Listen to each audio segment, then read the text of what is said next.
Welcome to Sania சமையல். Today recipe சக்கரவள்ளி கிழங்கு சப்பாத்திங்க. இதுக்கு தேவையான இன்க்ரீடியன்ஸ் பார்க்கலாம் வாங்க. சக்கரவள்ளி கிழங்கு 3, கோதுமை மாவு 1/4 கிலோ, உப்பு தேவையான அளவு. ஸோ இது வந்து ஈஸியாக செய்யக்கூடிய ஒரு ரெசிபி தாங்க. வாங்க எப்படி செய்யுதுன்னு சொல்லிட்டு பார்க்கலாம். ஸோ சக்கரவள்ளி கிழங்கு 3 நான் வேக வச்சு எடுத்திருக்கேன். அடுத்து கோதுமை மாவு 1/4 கிலோ. இப்போ ஸ்மாஷ் பண்ணிவிட்டு கோதுமை மாவில் உப்பு, அப்புறம் இந்த நம்ம ஸ்மாஷ் பண்ண சக்கரவள்ளி கிழங்கு போட்டு நம்ம சப்பாத்தி மாவு பிசைகிற மாதிரி தாங்க பிசைஞ்சுக்கணும். ரொம்ப சாஃப்டாக வந்து இருக்கும். இங்கே பாருங்கள், கையில் ஒட்டவே இல்லை. ஸோ பிசைஞ்சாச்சு.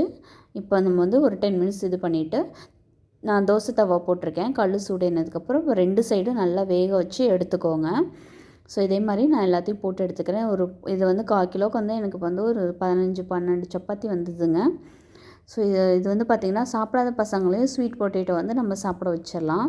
இது வந்து நார்மல் நம்ம சப்பாத்தி சாப்பிட்ற மாதிரி தான் இருக்கும். இதுக்கு வெங்காயம் தக்காளி நான் சைட் டிஷ் வச்சுருக்கேன். நீங்கள் குருமா கூட இதுக்கு வந்து நீங்கள் வந்து வெஜிடபிள் குருமா கூட வச்சு சாப்பிட்லாம். ஸோ நார்மல் சப்பாத்தி சாப்பிட்ற மாதிரி தான் இருக்குது. பசங்களால் கண்டே பிடிக்க முடியாது நம்ம உள்ளார ஸ்டஃபிங் வச்சுருக்கோம்னு சொல்லிட்டு. ஸோ நீங்கள் இது வந்து ஸ்கூலுக்கு மார்னிங் ஸ்நாக்ஸாக கூட கொடுத்து விடலாம். ஸோ இந்த வீடியோ உங்களுக்கு பிடிச்சிருக்குன்னு நம்புகிறேன். பிடிச்சிருந்துச்சின்னா லைக் பண்ணுங்கள், ஷேர் பண்ணுங்கள், மறக்காமல் சப்ஸ்கிரைப் பண்ணுங்கள். தேங்க்யூ.